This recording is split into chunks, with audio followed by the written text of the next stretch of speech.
요한복음 21장 15절에서 17절 말씀 우리 함께 합독하도록 하겠습니다.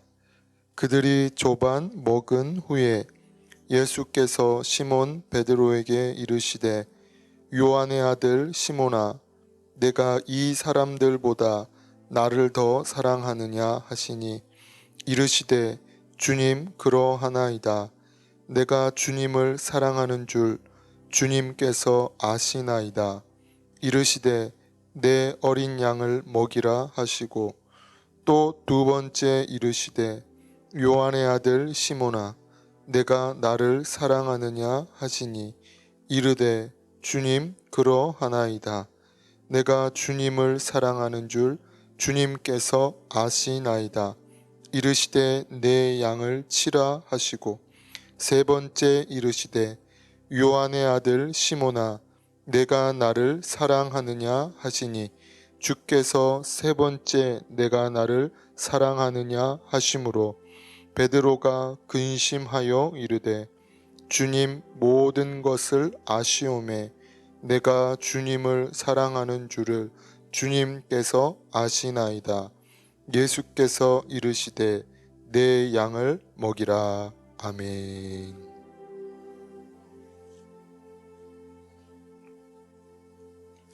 말씀을 통해서 하나님의 은혜가 저와 여러분 가운데 있기를 주님의 이름으로 축복합니다.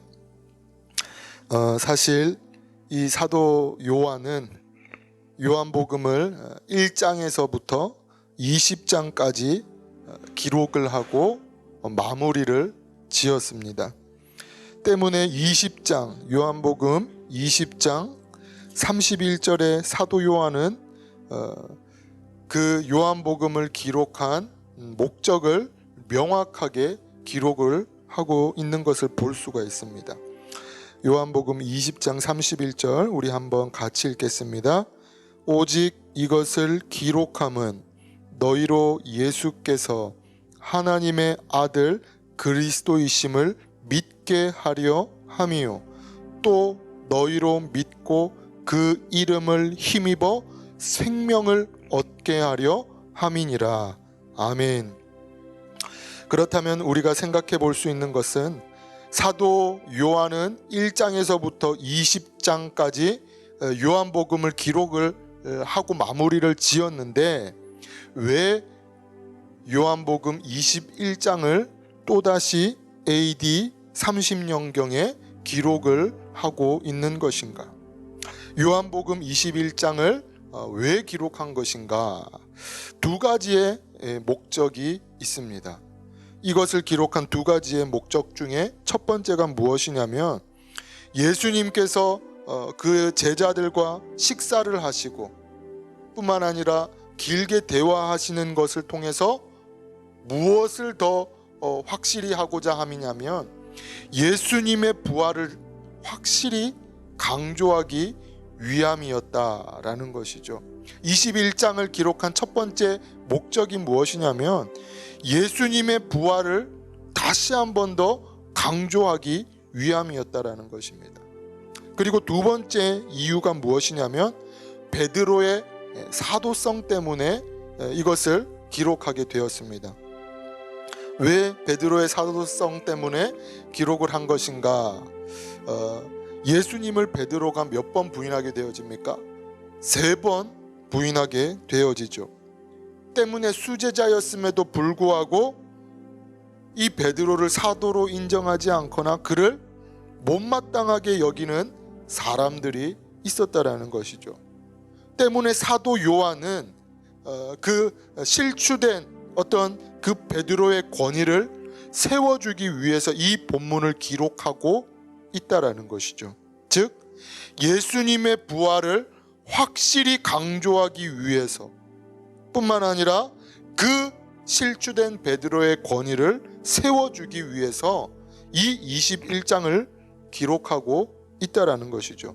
그러면 먼저 첫 번째 말씀드린 것처럼 부활하신 예수님은 과연 어떤 모습, 그토록 이것을 강조하고 싶었던 사도 요한이 이야기를 하고 있는데 부활하신 예수님은 과연 어떤 모습이었던 건가?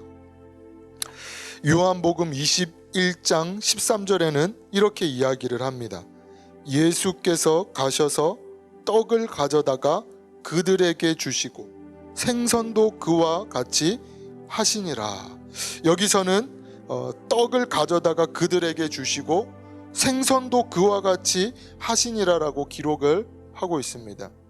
그런데 누가복음에는 이렇게 또 기록을 합니다. 누가복음 24장 41절에서 43절 말씀입니다. 함께 읽습니다. 그들이 너무 기쁨으로 아직도 믿지 못하고 놀랍게 여길 때에 이르시되 여기 무슨 먹을 것이 있느냐 하시니 이에 구운 생선 한 토막을 드리니 받으사 그 앞에서 잡수시더라. 아멘. 부활하신 예수님은 영으로 부활한 것이 아니다라는 것이죠. 부활에 대해서 요한도 그렇고 누가도 이야기를 하면서 영으로만 부활하신 것이 아니다라는 것입니다. 초대교회 당시도 그렇고 지금도 그렇고 많은 이단들은 부활하신 예수님이 영이다라고 이야기를 하기도 했다라는 것이죠. 뿐만 아니라 육이다라고 주장을 했다라는 겁니다. 때문에 우리가 이 말씀을 통해서 무엇을 알 수가 있습니까? 영이라고 하면 어떻게 그 생선을 이렇게 받아서 드실 수가 있는 것인가? 또 육이다라고 하면 어떻게 그 문을 걸어 잠그고 있는, 제자들이 문을 걸어 잠그고 있는 그 방 안으로 들어오실 수가 있었던 것인가? 그렇다면 예수님의 부활하신 모습은 과연 어떤 모습이었나? 우리 고린도전서 15장 42절에서 44절 말씀 우리 한번 같이 보겠습니다. 고린도전서 15장 42절에서 44절 말씀입니다. 고린도전서 15장 42절에서 44절 말씀 우리 한번 같이 읽겠습니다. 죽은 자의 부활도 그와 같으니 썩을 것으로 심고 썩지 아니할 것으로 다시 살아나며 욕된 것으로 심고 영광스러운 것으로 다시 살아나며 약한 것으로 심고 강한 것으로 다시 살아나며 육의 몸으로 심고 신령한 몸으로 다시 살아나나니 육의 몸이 있은즉 또 영의 몸도 있느니라. 아멘. 제자들이, 그리고 특별히 이 사도 요한이 다른 예수님의 제자들이 이야기하고 싶었던 것이 무엇이냐면, 부활하신 예수님은 정확하게는 영도 아니요 육도 아니요 신령한 몸. 아멘이십니까? 줄여서 우리는 이것을 신령체라고 이야기를 합니다. 또는 영광체라고도 이야기를 하죠. 신령한 몸, 즉 우리 차원으로 이해되어지지 않는 영광스러운 몸으로 예수님이 부활하셨다라는 것입니다. 중요한 것이 무엇이냐? 예수님은 죽음을 이기시고 부활하셨다. 우리도 장차 예수 그리스도의 영광스러운 몸, 그 신령한 몸을 입게 되어지고 그 부활에 참여하게 된다라는 것이죠. 소망하고 축복하기로는 이 믿음이, 이 은혜가 저와 여러분 가운데 있기를 주의 이름으로 축복합니다. 사도 요한이 살아가는 그 시대와 그 당시에는 특별히 이 논쟁이 굉장히 심했다라는 것이죠. 예수님이 영으로 부활하셨다, 아니다, 육으로 부활하셨다, 이 논쟁이 계속 되었다라는 것이죠. 그런데 고린도전서를 통해서 우리가 무엇을 알 수가 있습니까? 신령한 몸, 예수 그리스도는 신령한 몸으로 우리 가운데에 부활하셨다라는 것이죠. 그런데 그 신령한 몸은 우리 차원으로 해석이 되어지지 아니하고 우리 차원에서 어떤 이해할 수 없는 영광스러운 몸이다라는 것이죠. 동일하게 저와 여러분 또한 예수님께서 부활하신 것과 같이 우리도 그 부활에 참여하게 되어지고 그 부활의 신령한 몸을 입게 되어지는 줄 믿습니다. 그렇다면 두 번째로 예수님은 무너져 있던 그 권위가 떨어져 있던 베드로를 어떻게 회복시키고 계신 것인가? 예수님을 베드로는 3번이나 부인하게 됩니다. 그런데 예수님은 이 베드로에게 또 몇 번을 질문을 하십니까? 3번 질문을 하시죠. 뭐라고 질문을 하시냐면, 요한의 아들 시몬아, 내가 나를 사랑하느냐? 그런데 여기서 내가 나를 사랑하느냐라는 것은 과거형도 아니고 미래형도 아니고 현재형으로 사용하고 계시다라는 것이죠. 내가 나를 사랑했느냐, 내가 나를 사랑하겠느냐가 아니라 내가 지금도 나를 사랑하고 있느냐, 현재형으로 베드로에게 질문하고 계신다라는 것이죠. 간혹 이것을 조금 더 상세하게 나누어서 말씀하시는 분들이 계십니다. 예수님이 베드로에게 사랑을 확인하시죠. 그런데 15절에서 이 예수님이 베드로를 향해서 그 사랑을 뭐라고 이야기를 하냐면 아가파스라고 이야기를 합니다. 그 사랑을 아가파스. 그리고 나서 16절에도 예수님이 베드로에게 내가 나를 사랑하느냐 질문을 하실 때에 그 사랑을 아가파스로 베드로에게 질문을 하시더라라는 거죠. 그런데 17절에서는 아가파스가 아니라 필레오로 예수님이 질문을 하게 됩니다. 그 사랑을 정리하면 예수님이 내가 나를 사랑하느냐 이렇게 질문을 하실 때에 아가파스 마지막은 필레오로 묻고 계신다라는 거죠. 그런데 아이러니하게도 베드로는 뭐라고 이야기를 하냐면 한결같이 필레오로 대답을 합니다. 아가파스는 잘 아시는 것처럼 아가페, 신적인 사랑, 조건 없는 사랑으로 우리가 해석을 합니다. 그리고 이 필레오라는 것은 그냥 남녀 간의 사랑, 우리가 말하는 그냥 그 어떤 쉽게 접할 수 있는 사랑으로 해석을 하죠. 그런데 중요한 것은 예수님도 하나님의 사랑을 이야기하실 때에 아가파오, 아가페 이것 또는 필레오 이것을 나누어서 이야기하고 계시지 않는다라는 것입니다. 이해가 되십니까? 구분짓지 않고 하나님의 사랑을 때로는 아가페로, 아가파오로, 때로는 필레오로 예수님이 사용하시더라라는 거죠. 동일하게 우리가 그런 이야기도 또 듣습니다. 로고스와 레마, 혹시 들어보셨습니까? 로고스와 레마. 로고스는 우리가 뭐라고 이야기를 하냐면 기록된 하나님의 말씀, 문자적인 하나님의 말씀이고, 레마는 문자적으로 기록된 그 하나님의 말씀이 우리 가운데 뭔가 이렇게 깊숙이 와닿을 때, 깨달아지거나 아니면 뭔가 딱 나에게 감동이 되어지는 어떤 그러한 것을 레마로 이야기를 한다라는 것이죠. 그러면서 어떤 분들은 이 로고스의 말씀이 레마로 우리에게 임해야 된다. 그런데 기억해야 될 것은 이것은 이단적인 사상에서 출발한 것이다라는 것이죠. 아가파오, 필레오, 로고스, 레마 어떤 부분에서 그냥 그것만 사용한 것이 아니라 구분지어서 사용되어지지 않고 있다라는 것입니다.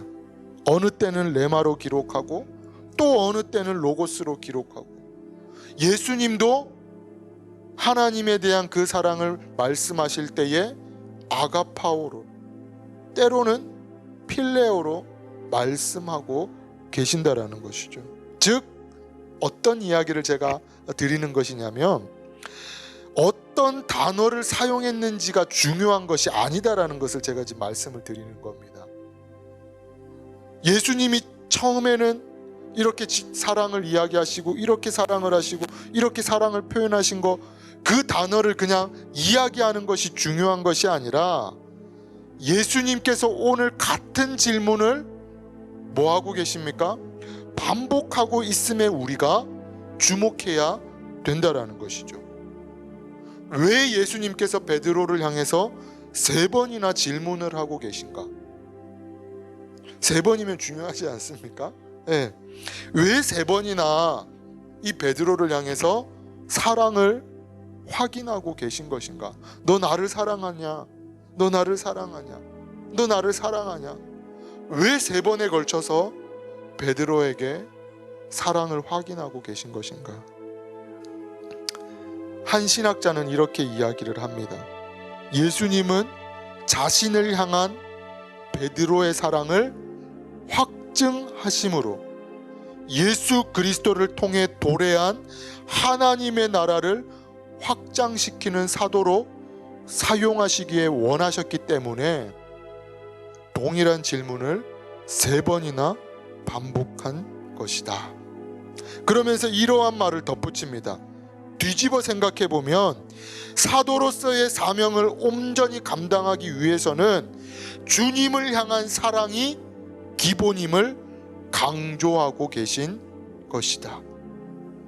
사명을 감당하기 위해서 기본이 되는 것이 무엇입니까? 사랑임을 강조하고 계시다라는 것이죠. 제가 신대원을 준비하면서, 신학대학원을 준비하면서 이제 노량진 고시원에서 참 나름 애쓰고 힘쓰고 열심히 준비를 했었습니다. 얼마나 이렇게 노력을 했겠습니까? 울산에 사는 이 사람이 서울까지 와가지고 노량진 그 고시원에서 신학대학원 그 시험을 합격하겠다고 그 좁은 방 안에서 얼마나 열심히 공부를 했겠습니까? 감사하게 하나님의 은혜로 이렇게 시험을 잘 보고 나서 신대원에 입학해서 이제 어떤 OT 개념으로 수련회를 하는데, 한 교수님이 이런 말씀을 하시더라고요. 어떤 말씀을 하시냐면, 사명 없이, 부르심 없이 예수 그리스도를 향한 사랑, 그 사랑이 없이 여기 온 분이 계시다라고 한다면 지금 집으로 돌아가시기 바랍니다. 동일하게 예수님은 베드로를 사랑으로 회복시키고 계신다. 또 중요한 사실은 그 사랑은 과거형도 아니요, 미래형도 아니요, 현재형이다라는 것이죠. 예수님께서 베드로에게 물으셨던 사랑은 과거를 이렇게 막 추궁하는 데에 있지 않습니다. 너 그렇게 호언장담하고 나를 위해서 목숨까지도 바치면서 그렇게 나를 따르겠다라고 이야기한 그 베드로, 원망스러워서, 또는 닭이 울 때에 3번 부인한 것을 다시 한 번 더 생각나게 하시기 위하여서 예수님이 질문하고 있는 것이 아니다라는 것이죠. 뿐만 아니라 앞으로 어떻게 나를 사랑할 것인가를 묻는 그러한 미래의 중점이 있는 것도 아니다라는 것입니다. 즉 예수님은 베드로에게 확인하고 싶으셨던 그 사랑은 바로 지금 내가 나를 사랑하느냐, 이것을 자세히 생각해 보면 우리 신앙에도 적용을 할 수가 있습니다. 내가 예전에 믿음이 좋았지. 내가 예전에 철야도 하고 예전에는 금식도 많이 하고 뭐도 하고 하나님 앞에 이런 거 저런 거 많이 했는데, 경험담을 이야기하듯이 우리가 신앙생활을 해서는 안 된다라는 것이죠. 뿐만 아니라 내가 앞으로 이렇게 하겠습니다, 이렇게 살겠습니다, 이렇게 신앙생활 하겠습니다, 그 어떤 굳은 다짐으로 우리가 신앙생활을 해서도 안 된다라는 것입니다. 우리가 어떠한 신앙생활을 해야 합니까? 우리가 어떠한 신앙을 가져야 하는 것입니까? 지금 나의 찬양이, 지금 나의 고백이, 지금 나의 예배가, 지금 내 삶이 진행형으로 주님께 고백되고 있느냐라는 것이죠. 예수님이 십자가에서 죽으시고 부활하심과 같이 예수 그리스도를 믿는 저와 여러분, 예수 그리스도를 믿는 자들도 그 영광스러운 부활에 참여하게 된다. 예수님이 베드로에게 사랑을 확인함으로써 그의 사도성을 회복시키고 현재의 사랑을 확인하고 계신 것처럼, 왕같은 제사장 된 저와 여러분에게도 주님은 우리를 사랑으로 세우시고, 아멘이십니까? 사랑으로 인도하심을 믿고 주님을 향한 나의 사랑이, 나의 신앙이 과거형도 아니요 미래형도 아니요 진행형 될 수 있기를 주님의 이름으로 축복합니다. 내가 나를 사랑하느냐, 내가 지금도 나를 사랑하고 있느냐 라고 동일하게 우리에게 질문하실 때, 내가 예전에 사랑했습니다, 내가 앞으로 사랑하겠습니다가 아니라, 네 주님, 제가 지금 이 순간 당신을 사랑합니다, 당신을 사랑하고 있습니다 고백할 수 있는 믿음 되시기를 주님의 이름으로 축복합니다. 기도하겠습니다.